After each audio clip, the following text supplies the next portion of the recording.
أعوذ بالله من الشيطان الرجيم. بسم الله الرحمن الرحيم. الحمد لله رب العالمين، والصلاة والسلام على سيدنا وحبيب قلوبنا وشفيع ذنوبنا أبي القاسم محمد وآله الطيبين الطاهرين المعصومين المظلومين، سيما بقية الله في أرضه.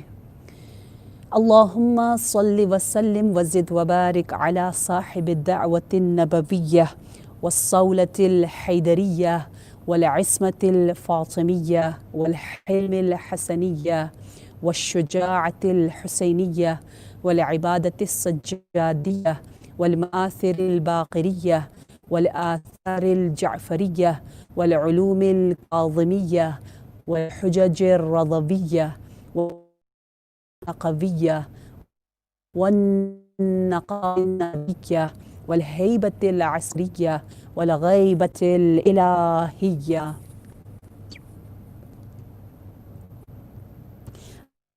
أما بعد، الله تبارك وتعالى في القرآن المجيد والفرقان الحميد وقوله الحق وهو أصدق الصادقين. أعوذ بالله من الشيطان الرجيم وأفوض أمري إلى الله إن الله بصير بالعباد. صلوا على محمد وآل محمد. الحمدللہ کہ ہم سب آج اس بابرکت دن میں یوم الجمعہ ہے اور اس دن کو سید ایام کہتے ہیں. دنوں میں یہ سب سے اور سید ایام چیف آف دا ڈیز میں ہم ذکر سید الشہداء ابا عبداللہ الحسین علیہ السلام نہ صرف ذکر بلکہ آپ کے اس حسین جو سفینہ نجات ہے اس میں سوار ہونے آئے ہیں. نہ صرف سفینہ نجات میں سوار ہونے بلکہ قلب امام سے اپنے دل کو متصل کرنے آئے ہیں. اور آج کا دن سید ایام، سید الشہداء علیہ السلام اور منتقم سید الشہداء امام زمان عجل اللہ تعالی فرجہ الشریف کا دن ہے.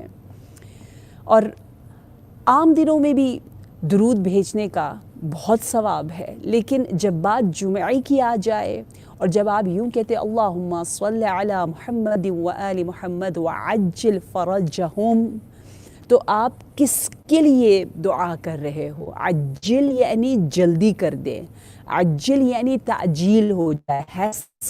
فرج کا مطلب ہے یعنی وہ خوشی کس کی؟ فرجہم یعنی محمد و آل محمد کی، یعنی امام حسین کی. امام حسین خوش ہو جائیں، امام حسین کے دشمنوں کا صحیح انتقام لینے والا امام کا آخری فرزند آ جائے. یہ ہے وہ جمعے کا دن جو فوراً جو ہے وہ منتظروں کو کنیکٹ کرتا ہے کربلا سے. تو آئیے ہم سب سے مطمئنہ کے ساتھ متصل ہو جائے. ہمارے یہ دو راستے ہیں، قلب حسین اور چشمہ سے متصل ہونے سکون و اطمینان کا. میں وہ مثال کے ذریعے سمجھاتی جاؤں گی کہ دیکھیں ہے اور اس لیک اور اس واٹر میں اگر ایک بہت ہی بڑے بہت ہی ٹال کسی ماؤنٹن کی ریفلیکشن دکھائی ہو، پاک ہونا چاہیے، صاف ہونا چاہیے نمبر 1، اور نمبر 2 اس میں ایک ٹھہراؤ ہونا چاہیے، اس میں ایک اطمینان ہونا چاہیے. اگر پانی ہل رہا ہے، تلاطم ہے اس میں، بیچے ہو پانی، تو پھر کسی بھی طرح سے وہ عکس اور وہ تصویر جو ہے وہ اس میں ریفلیکٹ نہیں ہوگی. ہم نے ریفلیکٹ کرنا ہے، ہم نے مرر بننا ہے انشاءاللہ حسینی کردار کا. اور وہ قلب اتنا لطیف ہے کہ ہم اپنے آپ کو لطیف بنانا ہے، پاک بنانا ہے، کیونکہ پاک دل ہی آپس میں متصل ہو سکتے. تو پہلے میں وضو کے عالم میں رہے، اپنے آپ کو پاک رکھے، تاکہ نہ صرف ہم ظاہری ماتم کریں حسین حسین، بلکہ جب ہم قلبی طور پر ماتم اور اس سینے پر ہاتھ رکھیں کہ مولا ابا عبداللہ الحسین، آپ اس دل میں، آپ یہ حرم حسینی ہے، میرا قلب حسینی ہے، یہ احساس ہمیں کہاں سے کہاں لے جاتے ہیں۔ بہت ہی پیارا راستہ جو ہے وہ محمد و آل محمد پر درود بھیجنا ہے۔ کیوں ہم درود بھیجتے ہیں؟ یہ درود کیا ہے؟ اس کی اتنی قلب حسین تک پہنچنا ہے تو درود اس لیے دیکھیں کتنی اس کی فضیلت ہے۔ میں سورہ احزاب چیپٹر نمبر 33 ہے، اس کی کہاں سے کہاں لے کر جاتا ہے۔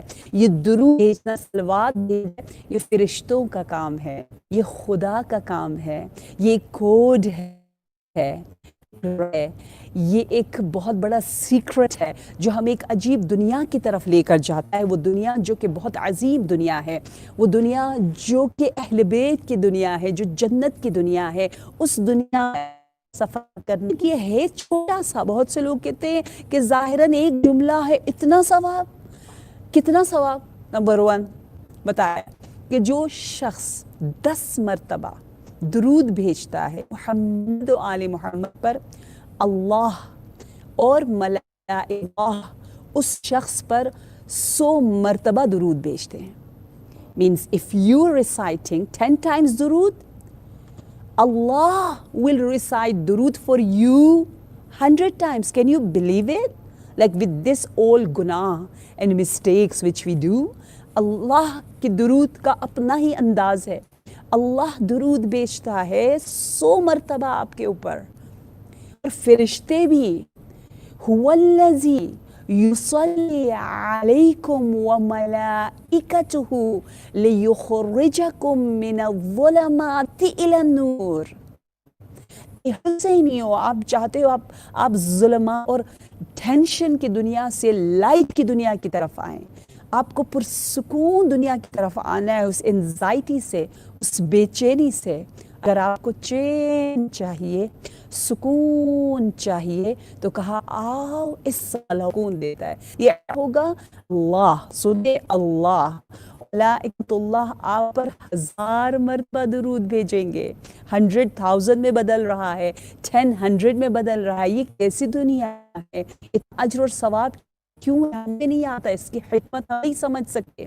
کہتے ہیں اتنا اجر، اتنا ثواب، کیونکہ اس دنیا میں جو شر ہے، جو ایول ہے، جو پریشانیاں ہیں، جو انزائٹی ہے، جو تاریکیاں ہیں، جو ہمیں پریشان کر دیتی ہیں، وہ 2 طریقے کی۔ ایک کس طرح کی تاریکی، کس طرح کے ایول؟ ایک ایول جن لے کر آتے ہیں، تو یہ شر جن ہے نا، اور ایک ایول جو ہے وہ انسا ہے۔ کہا اگر تم نے جنوں کے شر بچنا ہے تو لا حول ولا قوت الا باللہ العلی، پورے وجود کے ساتھ لا حول ولا قوہ، کوئی کسی بھی چیز میں ہلکی سی بھی ہلنے کی طاقت ہی نہیں ہے۔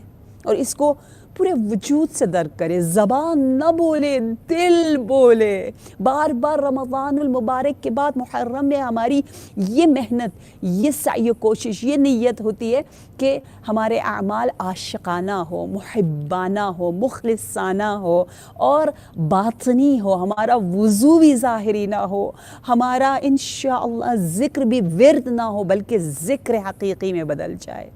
تو لا حول ولا قوت الا باللہ العلی العظیم آپ نے کہہ دیا، اور انشاءاللہ جیسا کہ روایات میں ہے کہ اگر آپ کو سکون چاہیے، اطمینان چاہیے، تو اپنے سینے پر ہاتھ رکھیں، وہی سینہ جس پر آپ یا حسین کا ماتم کرتے ہیں، اور کہیں ماشاء اللہ ولا حول ولا قوت الا باللہ العلی العظیم۔ آپ کو بہت، آپ کو لا حول کی طرف جانا ہے۔ وَيَبْعُدُ الشَّيْطَانِ الْإِنسِ، جو شیاطین انس ہے وہ بعید ہو جاتے ہیں، آپ سے بھاگ جاتے ہیں۔ کس سے؟ بِالصَّلَاةِ عَلَى مُحَمَّدٍ وَآلِ محمد، محمد و آل محمد پر صلوات بھیجنے سے جو انسانی شکل میں شر آپ کو اذیت کرتے ہیں، وسوسے آپ کو اذیت کرتے ہیں، وہ آپ سے دور ہو جاتے ہیں۔ دیکھیں کوئی برا دوست ہوتا ہے جو آپ کو نیگیٹو ورلڈ میں لے کر جاتا ہے، کوئی بری کال آ جاتی ہے، کوئی برا میسج آ جاتا ہے، کوئی برا چینل آپ کے سامنے کھل جاتا ہے، کوئی بری تصویر آ جاتی ہے، کچھ بھی برا ہو اس کو اگر دور کرنا ہے، اپنے اعمال صالح کے وزن کو بڑھانا ہے، رچ بننا ہے اور بینک بیلنس کو بہت عظیم کرنا ہے، تو کہا سہجے عام دنوں میں یہ سارے ثواب ہے، جمعے کے دن تو ہر چیز ملٹیپلائی آتا ہے۔ میں حیران ہوں، ایک بہت عظیم دیکھا گیا کہ نبی اکرم صلی اللہ علیہ وآلہ وسلم نے اس شخص کو اپنے قریب بلایا اور خواب کے عالم میں اس سے کہا میرے نزدیک آؤ، میرے نزدیک آؤ، میرے نزدیک آؤ۔ جب وہ نزدیک سے نزدیک تر آیا تو آپ یکزر بہت سے لوگوں نے دیکھا ہوگا کہ جس کی عادت یہ تھی کہ وہ کثرت کے ساتھ درود بھیجا کرتا تھا۔ اللہ کرے ہم میں فالو کرتی ہوں راضیہ نجفی کے نام پر، تو آپ دیکھتی ہوں گی انشاءاللہ جہاں میں اپنی مارننگ روٹینز ڈالتی ہوں وہاں میری کوشش یہ ہوتی ہے کہ ایکسرسائز کے ساتھ، فزیکل ہیلتھ کے ساتھ جو ہے وہ مینٹل اسپریچول ہیلتھ یعنی ذکر بھی ہو، صلوات بھی ہو، اور ہر کلام سے پہلے صلوات۔ یہاں کے نیوز کاسٹرز کو کہا گیا ہے کہ دیکھو جب بھی نیوز پڑھو، کتنی دفعہ دن میں نیوز پڑھا جاتا ہے، تو صلوات بھیجو۔ اتنا اچھا لگتا ہے، نیوز کاسٹر سارے کے سارے پہلے کہتے ہیں سلام علیکم اللہم صلی علی محمد وآل محمد، اور پھر نیوز پڑھنا شروع کر دیتے ہیں۔ اسی طرح جیسے 8 o'clock ہوتا ہے، 8 AM 8 PM یہاں پر یہ حکم دیا گیا ہے۔ کتنا اچھا ہے کہ 8ویں امام کو یاد کرو، کیونکہ 8ویں امام اس سرزمین پر ہیں، تو 8 AM درود بھیجا جاتا ہے 8ویں امام پر، 8 PM درود بھیجا جاتا ہے 8ویں امام پر۔ تو ہماری یہ عادت ہو کثرت سے درود بھیجنے کی، نہ کہ عام۔ تو وہ شخص کثرت بہت زیادہ درود بھیجتا تھا۔ درود کی ایسی خوشبو ہے، اتنا انسان کو معطر کر دیتا ہے، اتنا نورانی کر دیتا ہے کہ اتنی فریگرنس آتی ہے کہ اس شخص کو نبی نے کہا آؤ آؤ آؤ آؤ۔ جب وہ قریب سے قریب تر آیا تو نبی نے اس شخص کے لبوں کا بوسہ لیا۔ اللہ اکبر، we can not digest it. یہ کیا رتبہ ہے، وہ رحمت للعالمین ہے جس کے وجود سے محمد و آل محمد پر درود کے کلمات نکلے، صلی اللہ علیہ محمد۔ اس کا درجہ بہت زیادہ بلند و بالا ہے، اس کو اتنا مقام مل رہا ہے۔ کیوں ملتا ہے؟ کیا وجہ ہے؟ وجہ یہ بتائی کہ جب آپ صلوات بھیجتے ہو تو ایک طریقے سے آپ اصول عقائد کا اقرار کر رہے ہو۔ تمام عقائد جیسے توحید، نبوت، معاد، قیامت، امامت، کیسے؟ جیسے ہی آپ نے کہا اللہم کیا ہے؟ توحید ہے، یعنی آپ کہہ رہے اللہ ہے نا، تبھی تو آپ نے اللہ کو آپ نے حاضر جانا۔ نمبر 2، صلی علی محمد و آل محمد، آپ نے محمد و آل محمد پر درود بھیجا۔ جب آپ کہہ رہے ہیں پروردگارا اپنی خاص رحمتیں بھیج دے، تو یقیناً نبی زندہ ہیں، نبی کو اللہ نے شاہد بنایا ہے، وہ ہمارے اعمال کو دیکھ رہے ہیں۔ کہاں زندہ ہے؟ اس دنیا میں نہیں، جس دنیا میں زندہ ہے اسی دنیا کو ہم معاد کہتے ہیں، قیامت کہتے ہیں، عالم برزخ کہتے ہیں۔ تو ہمیں یقین ہو گیا نا، اس لیے تو ہم نبی کو یاد کریں، اگر نبی نعوذ باللہ صلی اللہ علیہ وسلم اگر ہم قیامت کے نہ ہوتے تو نبی آئے اس دنیا میں، آئے گائیڈ کے اور چلے گئے، دیٹس اٹ۔ نہیں، ہم تو کہہ رہے ہیں وہ ہیں اور بالکل ہیں، اور صحیح حیات تو ان کی ہے۔ تو اس میں معاد بھی آ گیا، قیامت بھی آ گیا۔ قیامت کے بعد جو سب سے اہم ایک اور نقطہ ہے وہ کیا ہے؟ امامت، وہ ہے ولایت جو آل محمد میں آ جاتی ہے۔ اس طریقے سے ہم پورا اپنا اصول دین کو کمپلیٹ کرتے ہیں اس صلوات میں، جو کہ ہم عام دنوں میں بھی کثرت سے پڑھتے ہیں۔ ہمارے گناہوں کو ایسے ہم سے دور کرتا ہے، پاکی اور طہارت دیتا ہے۔ ہمارا دل جب پاک ہو جاتا ہے تو یہ دل متصل ہو جاتا ہے، کنیکٹ ہو جاتا ہے امام حسین علیہ السلام سے۔ درود بھیج دیجئے۔ تو پہلا عمل ہم نے طہارت کا کرنا ہے۔ طہارت کے لیے یوم جمعہ تھا، اس لیے میں نے ایک اشارہ کیا درود کی جانب، وگرنہ درود کے فضائل پر جو آپ کو تواتر کے ساتھ احادیث ملتی ہیں وہ اتنی زیادہ ہیں کہ میں بغیر مبالغے کے کہتی ہوں کہ آرام سے پورا ایک عشرہ ایسی نئی تازی انسنگ نہ سنی ہوئی احادیث سے بھری ہوئی ہے اور ہماری زندگی کو وہ منقلب کرتے ہیں۔ دوسرا عمل درود کے بعد جو ہے وہ قرآن ہے. اللہ اکبر. لا یمسہ الا المطہرون. قرآن کے باطن تک جانا ہے تو پاک ہو کر جانا ہوگا. امام حسین علیہ السلام. قرآن ناطق سے متصل ہونا ہے تو پاک ہو کر ہمیں متصل ہونا ہوگا.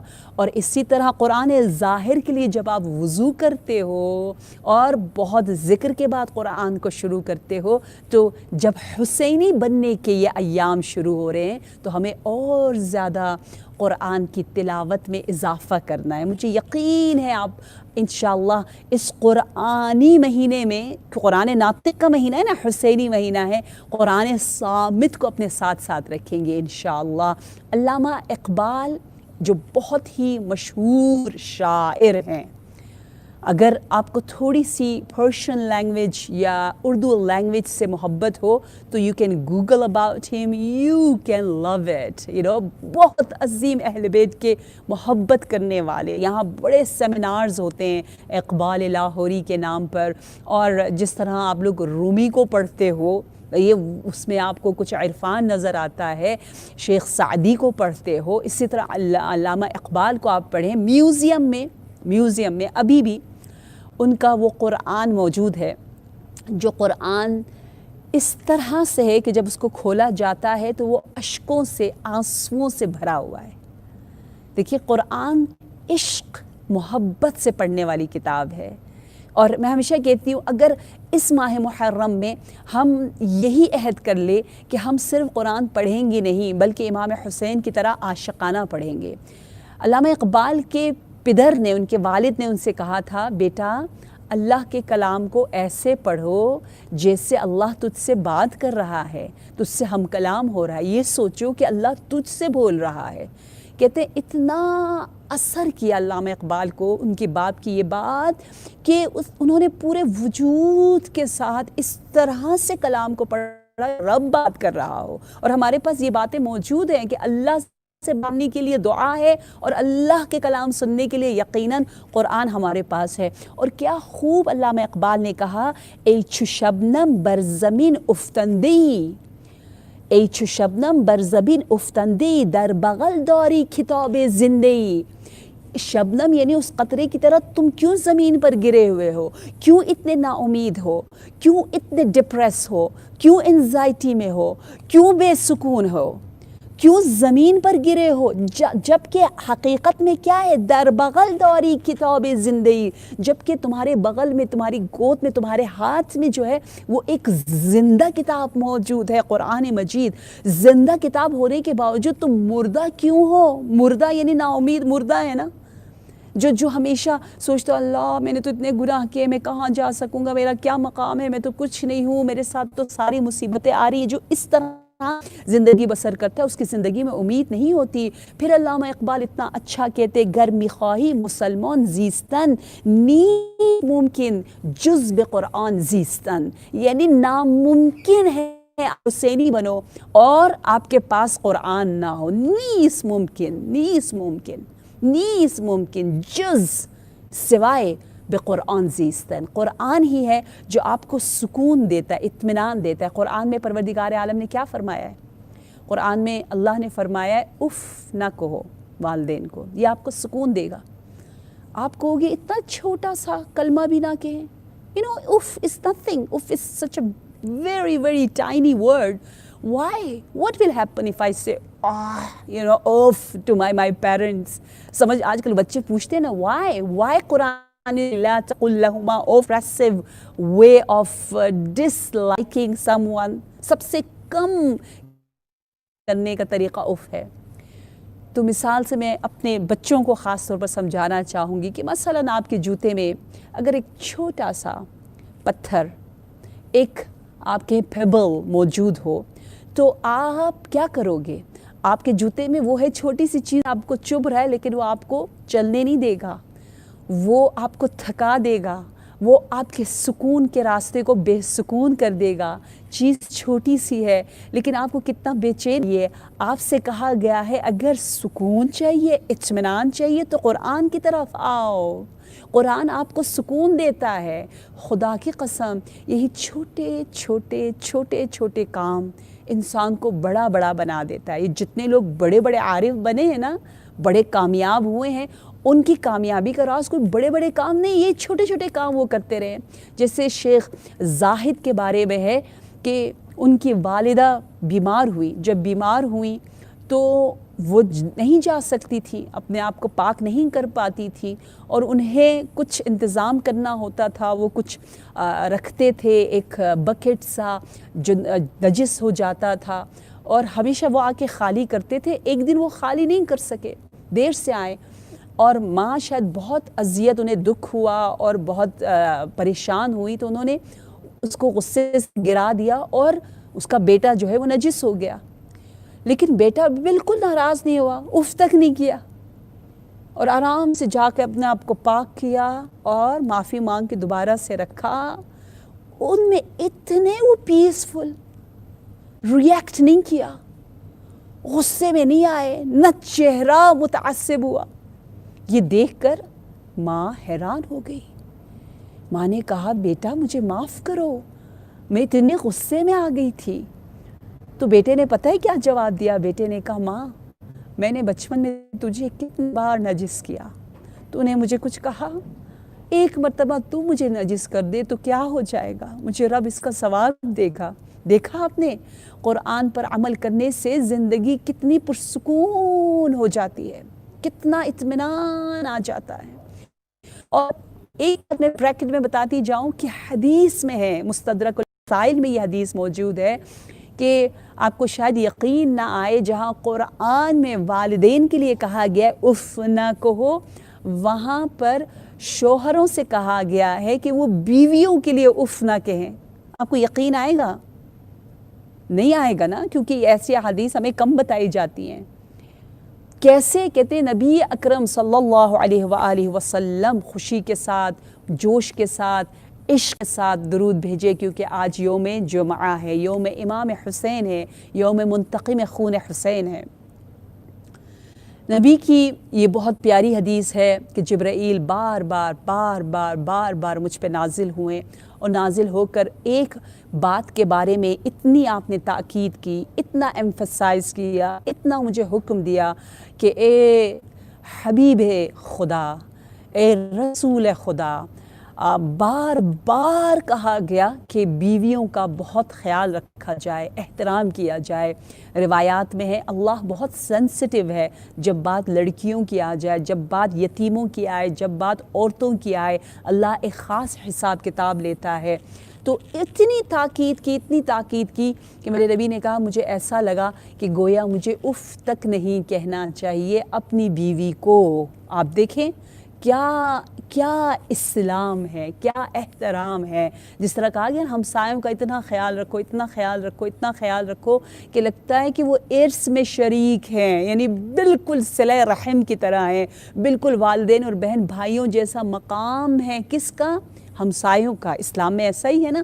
اور دوسری طرف کہا کہ میاں بیوی میں سے خاص طور پر بیوی، کیونکہ وہ سب کچھ چھوڑ کر معمولاً شوہر کے پاس آتی ہے، وہ اپنا رہن سہن کا طریقہ کبھی کبھی جو ہے وہ اس کو بہت سیکریفائز کرنا پڑتا ہے۔ اسلام نے اس کو اپریشیٹ کیا۔ یہ ہمارا سکھ کلچر ہے جو کہ ہمیں آگے کی طرف نہیں جانے دیتا۔ کیا خوبصورت اسلام ہے، کیا پیارا دین ہے، جہاں ہمیں اتنی حسین نعمتوں کی طرف دعوت دی جا رہی ہے، بتایا جا رہا ہے کہ قرآن پر عمل کرو گے تو سکون ملے گا، درود بھیجو گے تو طہارت ملے گی۔ قرآن نے کہا ہے اف نہ کہو۔ دوسری چیز قرآن کیا کہتا ہے؟ قولوا للناس حسنا۔ دیکھیں چھوٹا سا جملہ ہے، قرآن کی آیت ہے۔ قولو، دیکھیں باتیں تو ہم بہت کرتے ہیں، کہا جب بھی بات کرو للناس، ناس سے مراد کافر بھی ہو، کرسچن ہو، ایتھسٹ ہو، جو بھی ہو، آپ نے ان کے ساتھ حسن سے باتیں کرنی، اجازت نہیں ہے۔ حتیٰ حضرت موسیٰ سے کہا گیا کہ اس سنگ دل بہت ہی کٹھن دل والے فرعون سے بھی کس طرح بات کرو، لین، نرمی. ہمارے ہاں نرمی چلی جاتی ہے، نرمی اتنی کم ہو جاتی ہے. کہاں چلی گئی وہ نرمی جس پر قرآن اتنا زیادہ ایمفسائز کرتا ہے؟ امام رضا علیہ السلام آپ فرماتے ہیں کہ جب بھی اپنے گھر والوں سے گفتگو کرو تو اس گفتگو میں جو ہے وہ بہترین انداز سے پکارو. اجملو فی الخطاب تسمعو جمیل الجواب. اجمل، جمیل، حسن، خوبصورت، زیبا. اجملو فی الخطاب. جب پکارنے کو بہت اسلام اہمیت دیتا ہے. ہمارے لیے تو کوئی بڑی بات نہیں ہے. کہتے ہیں ہر دفعہ جب آپ اپنے بچے کو پکار رہے ہو، اپنے گھر والوں کو پکار رہے ہو، اپنے والدین کو پکار رہے ہو، اپنے بہن بھائیوں کو پکار رہے ہو، اپنے کولیگس کو پکار رہے ہو، اس میں آپ کے لیے بہت سے ثواب کو کمانے کا موقع ہوتا ہے. ہر پکارنا قرب الہی کی ایک منزل ہے.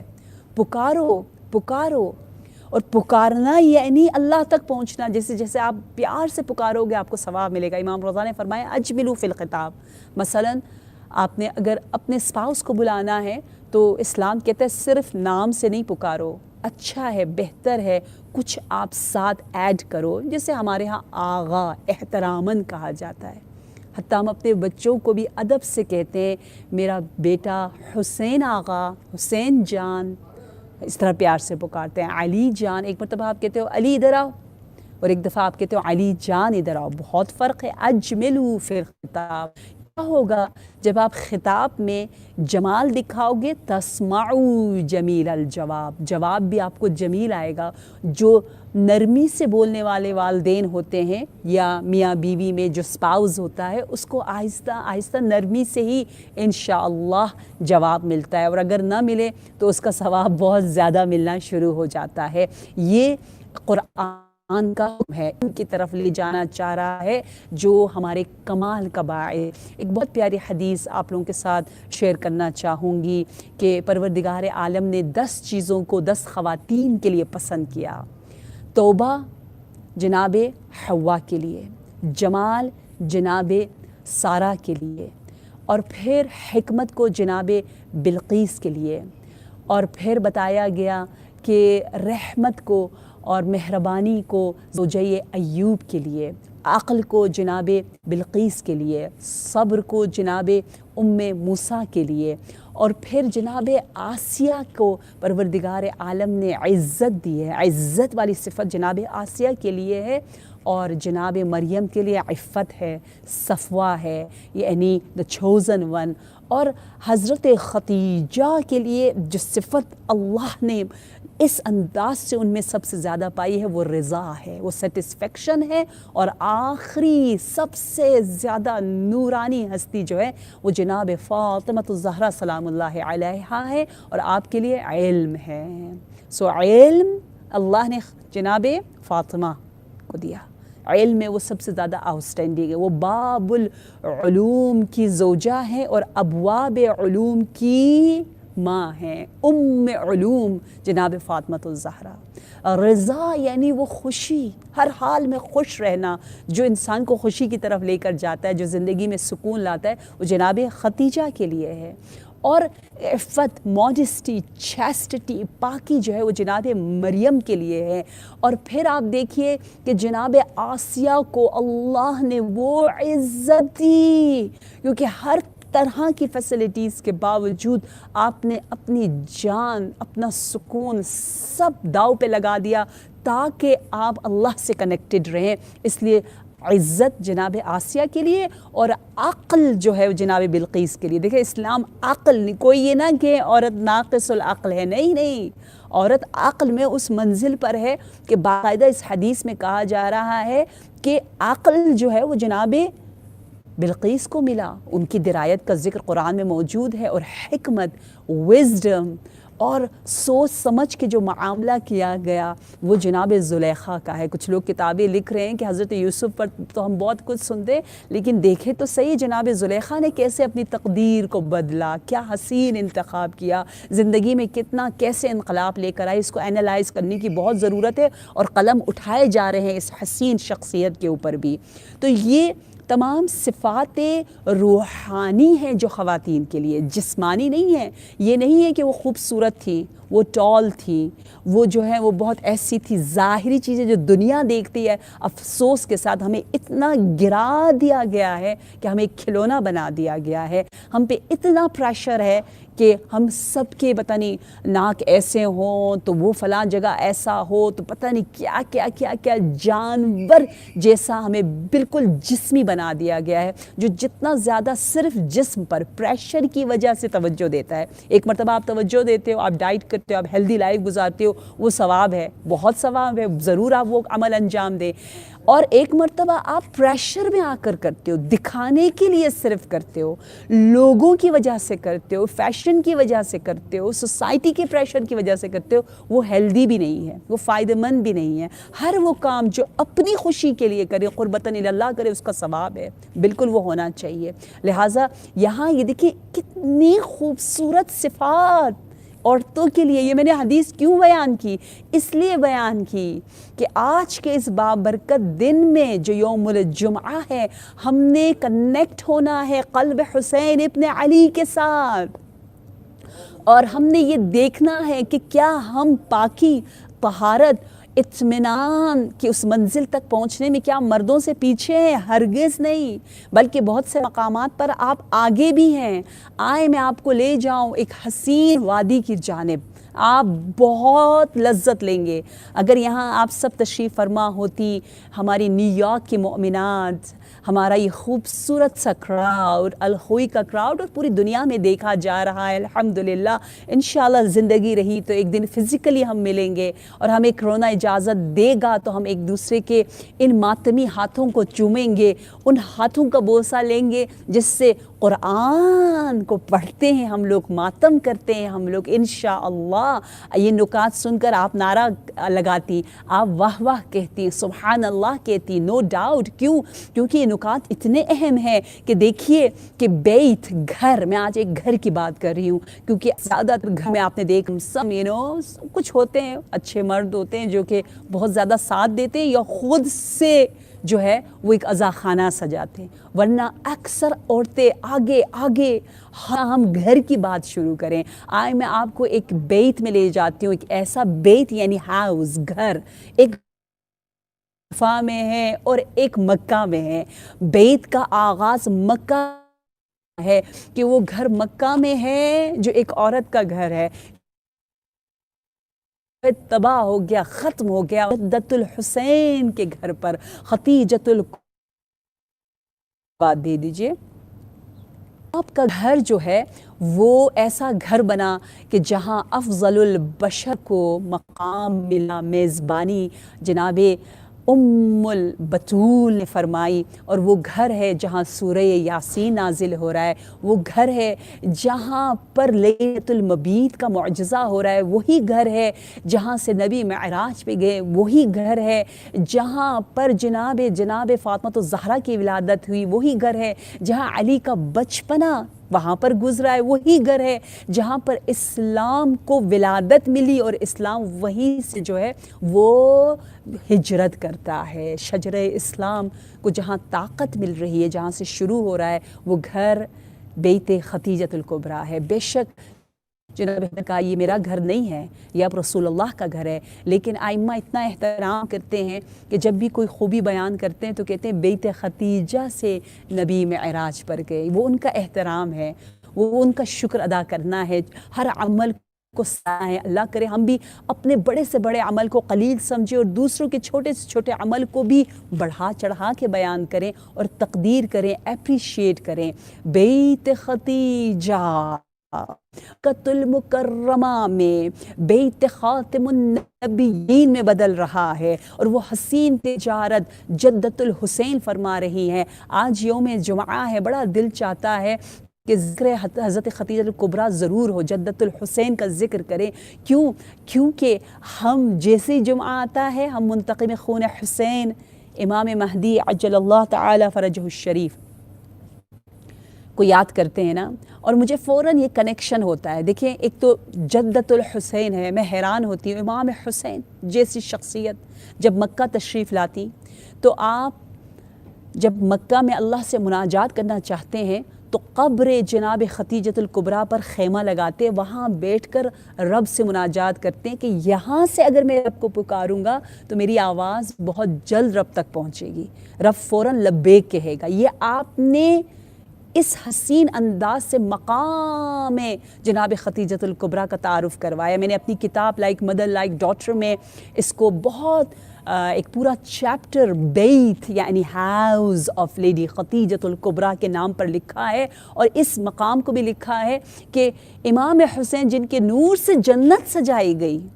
لیکن کیا کہنا، کتنا احترام کر رہے ہیں اپنی جدہ کا، ام البتول کا، کہ فخر سے کہہ رہے ہیں کہ میں فرزند خدیجہ الکبریٰ ہوں. میں اللہ سے کلام کرنے کے لیے جس پاک مقام کا انتخاب کرتا ہوں وہ مقام قبر ام البتول ہے، وہ جدت الحسین ہے. اور آپ بھی منتظر تھیں، جناب خدیجہ الکبریٰ انتظار کر رہی تھی نا آخری نبی، ہم انتظار کر رہے ہیں آخری امام کا. دیکھیں کتنی ہم میں سملرٹیز ہیں، کتنی شباہتیں ہیں. ذرا سا فوکس کریں اور دعا کریں رب سے کہ بار الہ جدت الحسین کی سچے معنی میں انتظار کرنے کے صدقے میں پروردگار عالم ہمیں بھی سچے منتظروں میں بنا دے.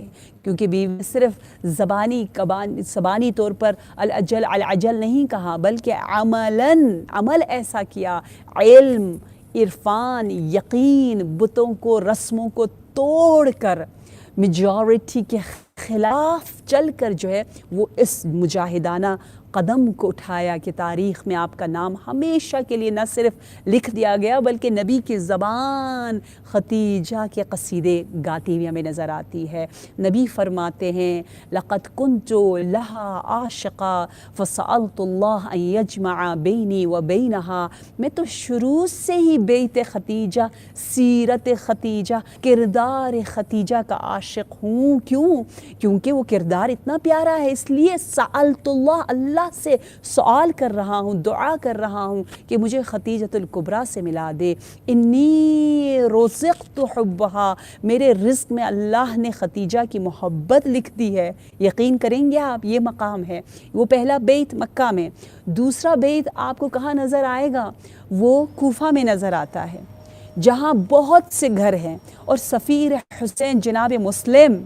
اور تیسرا گھر جو ہے وہ آپ کو بصرہ میں نظر آئے گا، جہاں پر بہت سے گھر ہیں اور سفیر امام حسین جناب سلیمان کے ذریعے میرے امام نے ابا عبداللہ الحسین نے ایک خط لکھا تھا اہل بصرہ کے نام، سفیر،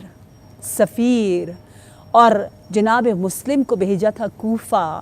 تاریخ نے کیا لکھا؟ تاریخ نے بہت خوبصورت سنہرے الفاظ سے لکھا کہ سلیمان کا خط جس گھر میں پڑھا گیا وہ گھر جناب ماریا کا ہے.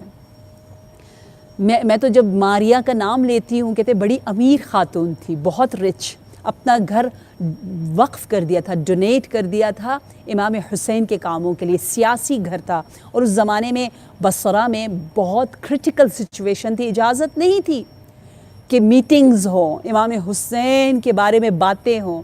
کہتے ہیں زیارت ناحیہ میں جتنے اکثر شہدائے بصرہ جو کربلا میں تھے ان پر سلام امام نے بھیجا ہے، وہاں انہی مجاہدوں پر سلام ہے، انہی شہداء پر سلام ہے جنہوں نے ماریا کے گھر سے لبیک کہا تھا اپنے زمانے کے امام کی دعوت پر.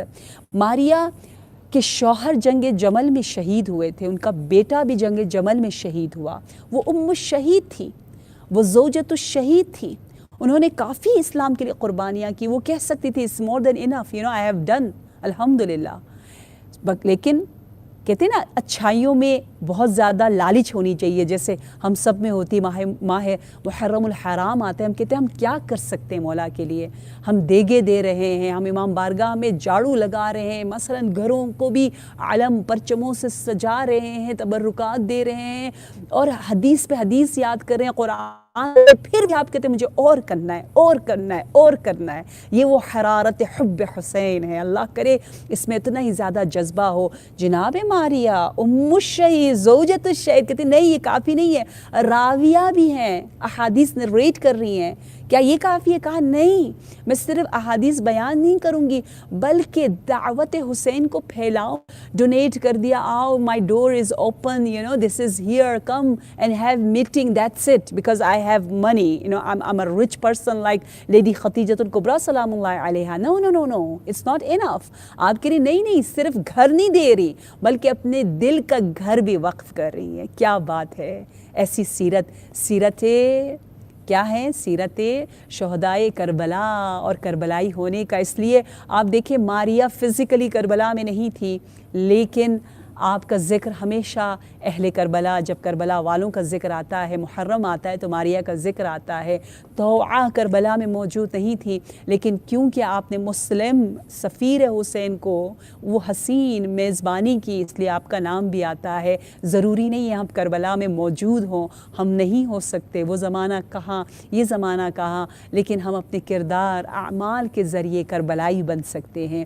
یہ ہم سب کی تمنا ہے کہ انشاءاللہ ہم اس طرح سے اپنے دلوں کو نمبر 1 پاک رکھیں، نمبر 2 جو ہے وہ اس میں ایک اطمینان لے کر آئیں. کیونکہ پانی اگر ہل رہا ہو تو اس میں تصویر نہیں آتی. ہمیں گناہ ہمیں ہلا دیتا ہے، گناہ ہمیں بے چین کرتا ہے. آپ دیکھیں جھوٹ جو بولتا ہے وہ بے چین ہوتا ہے. آئیے ان دلوں کو پاک کر کے لے چلیں وہاں. کہاں؟ یہ دل سفر کر سکتا ہے، یہ روح پرواز کر سکتی ہے. چلے ہم سب وہاں جاتے ہیں جہاں سے مصائب حسین کا آغاز ہوتا ہے. وہ ہے مدینہ. مدینہ مدینہ عزادارو، جس نے بھی مدینہ کو وداع کہا وہ واپس نہ آ سکا. امام علی مدینہ سے گئے، واپس نہ آ سکے. امام کاظم نے وداع کر کے مدینہ کو چھوڑا لیکن بغداد میں شہید ہو گئے.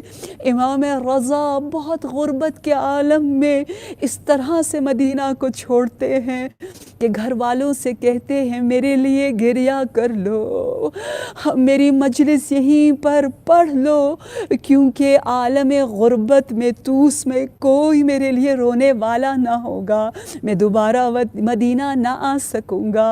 امام جواد اس طرح سے مدینہ سے نکلے کہ پھر دوبارہ مدینہ نہ آ سکے. عزادارو، اب کون مدینہ سے نکل رہا ہے؟ کون وداع کر رہا ہے؟ وہ وداع کر رہا ہے جس کی زندگی سینہ حسین سے اتنی وابستہ تھی، جو دوش رسول پر جیتے تھے. حسین و منی و انا من الحسین. ہم اور آپ کیا سمجھ سکتے ہیں کہ وداع مدینہ سے روانگی کتنا مشکل عمل ہے. عزادارو، ایک ایسی بھی قبر ہے جس پر چراغ جلانے والے نہایت رات کی تاریکی میں دل کا چراغ جو جلاتے تھے وہ امام حسین تھے. کسی اور کو خبر نہ تھی کہ قبر فاطمہ الزہرا کہاں ہے، صرف حسین جانتے تھے. اب حسین جا رہے ہیں، اب زینب جا رہی ہے، اب کون قبر سیدہ پر جائے گا؟ اپنی آوازوں کو بلند کرے، یا حسین یا حسین. یہ آوازیں فرشتے پسند کرتے ہیں، یہ عرش الہی تک آواز پہنچ جاتی ہے. کہتے ہیں قیامت سے ابھی تک بہت سی آوازیں ریکارڈ کی گئی، دیکھا گیا کہ کتنے لوگ جب سے امام کی شہادت ہوئی ابھی تک کہتے ہیں کہ سب سے زیادہ آواز یا حسین ہی آئی، کیونکہ جنوں میں بھی ماتم ہو رہا ہے، انسانوں میں بھی ماتم ہو رہا ہے. فرشتے ہم سے زیادہ حسین کے لیے گریہ کرتے ہیں. عزادارو، آج صرف حسین وطن نہیں چھوڑ رہے بلکہ زینب کبریٰ بھی وطن چھوڑ رہی ہے. آج بنی ہاشم کی گلیاں بے رونق ہو رہی ہے، جناب ام سلمہ رو رو کر اپنے بیٹے حسین کو روکنے کی کوشش کر رہی ہے، کہہ رہی ہے بیٹا جہاں جانا ہے جاؤ لیکن عراق نہ جانا، کیونکہ میں نے خود اپنے اس کانوں سے بار بار سنا کہ رسول اللہ نے وہ مصائب پڑھے کہ ایک دن میرا بیٹا جب کربلا جائے گا تو واپس نہ آئے گا۔ لیکن کیا جواب دیا امام حسین نے؟ امام حسین نے جواب دیا، اے نانی ام سلمہ، اللہ کو یہی منظور ہے کہ حسین کا خون کربلا میں بہایا جائے۔ تو جناب ام سلمہ نے کہا آپ لے جاؤ، زینب کبریٰ کو کیوں لے جاتے ہو؟ جناب ام کلثوم کو کیوں لے کر جاتے ہو؟ رباب کیوں جا رہی ہے؟ تو جواب دیا، جس طرح خدا مجھے شہید دیکھنا چاہتا ہے اسی طرح اس شہادت کے بعد اسارت میری بیٹی نہایت احترام کے ساتھ بیویوں کو اونٹوں پر سوار کیا گیا۔ عزادارو، ہاں ایک طرف علی اکبر ہے، دوسری طرف جناب عباس ہے، بڑی عزت سے نہایت حرمت کے ساتھ حضرت زینب اونٹ پر سوار ہوئی، لیکن ہائے کربلا، ہائے 11 محرم، جب کربلا سے روانگی کا وقت آتا ہے تو زینب سے مدینہ سے روانگی کا وقت زینب یاد کرتی ہے، کیا کہتی ہے؟ اے حسین، اے میرے بھائی، اے میرے مظلوم ماں جائے، زینب کا وطن تو کربلا ہے، جہاں حسین ہو زینب وہاں سے کیسے جائے؟ اے میرے بھائی، میرے ہاتھوں میں رسن ہے، مجھے لے جایا جا رہا ہے، زینب خود سے نہیں جا رہی۔ اے میرے بھائی دیکھو زینب کو کون سوار کر رہا ہے، اے علی اکبر آؤ، اے عباس آؤ، میں کیا کروں، کیسے سکینہ کو دلاسا دوں، کیسے بیویوں کو سوار کروں؟ زینب بے حیاؤں کے مجمع میں سوار ہو رہی ہے۔ الا لعنت اللہ علی القوم الظالمین۔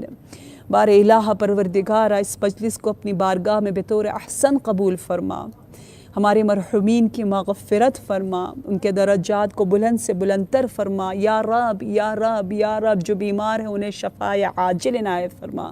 پروردگارہ تجھے واسطہ محمد و آل محمد کا ہماری عبادتوں میں ہمیں لذت عنایت فرما، اور امام زمانہ کو اذن ظہور عنایت فرما۔ اور آخر میں سورہ فاتحہ کی درخواست ہے ان کے لیے جنہوں نے اس مجلس میں کنٹریبیوشن کی ہے، پروردگار عالم ان کے مرحومین کی مغفرت فرمائے۔ سورۃ المبارکۃ الفاتحہ۔